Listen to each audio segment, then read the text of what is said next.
आता आज बघा सकाळ सकाळ झालेली डोक्याची मंडई. की डोक्याची मंडई झाली ना प्रमाणाच्या बाहेर. तुम्हाला प्रश्न पडला असेल नेमकं काय झालं मग. तर झालंय असं बघा. मी रोजच्या सारखं सकाळी उठलो, सीएनजी भरायला गेलो, सीएनजी भरला. अर्धा पाऊण तास लाईनीमध्ये थांबल्याच्या नंतर सीएनजी भरला. सीएनजी भरून मी जसं वाघोलीमध्ये आलो, वाघोलीमध्ये आल्याच्या नंतर मला पहिली ट्रिप पडली 498 रुपये. तर ती 498 रुपयाची ट्रिप पडली, तर मी उचलली ती ट्रिप, मला बसली पण ती. मी झालो खुश. आणि खुश झालं म्हणून मी आपलं 2 किलोमीटर आणायला गेलो. 2 किलोमीटर लांब होतं ते पॉईंट. पिकअप घ्यायला गेलो 2 किलोमीटर. तर तिथे जाऊन बघतोय तर माझ्या आधी एक रिक्षावाला होता. तो रिक्षात बघा दिसत पण असेल तुम्हाला बघा. तोच रिक्षावाला होता.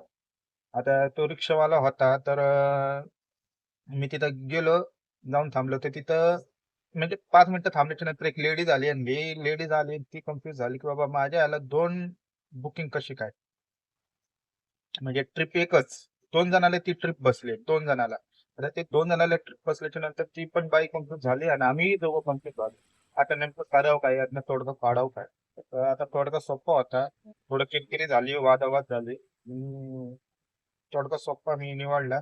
तेव्हा ज्याचं ओटीपी येईल, ज्याच्या गाडीचा ओटीपी येईल, ती लेडीज त्या रिक्षामध्ये बसून जाईल, असं म्हणजे आम्ही तोडगा काढला. तोडगा काढल्याच्या नंतर मग आम्ही दोघांनी कन्फर्म करून टाकलं. त्या बाईला ओटीपी आला. ओटीपी आल्याच्या नंतर ते ओटीपी आला त्या गाडीचा ओटीपी आल्याच्या नंतर आता ती बाई म्हणजे मी त्या रिक्षामध्ये जाणार, आता माझ्याकडे पण ऑप्शन नाही. म्हणलं ठीक आहे बाबा जावा. पण इथं आता काय मला प्रश्न पडला, मी काय करावं आता. आयला इतकं म्हणजे लाईनला थांबून सीएनजी भरला, त्यामध्ये असं 2 किलोमीटर आणायला गेलो मी. त्यानंतर असं घडतंय म्हणजे वेळ पण गेला, सीएनजी पण गेला. काय राव, याला अर्थ नाही यार. हे ओलावाला ना लय आता म्हणजे डबल गेम खेळायला लागलाय, डबल गेम. तुमच्यासोबत कधी झाले का असं?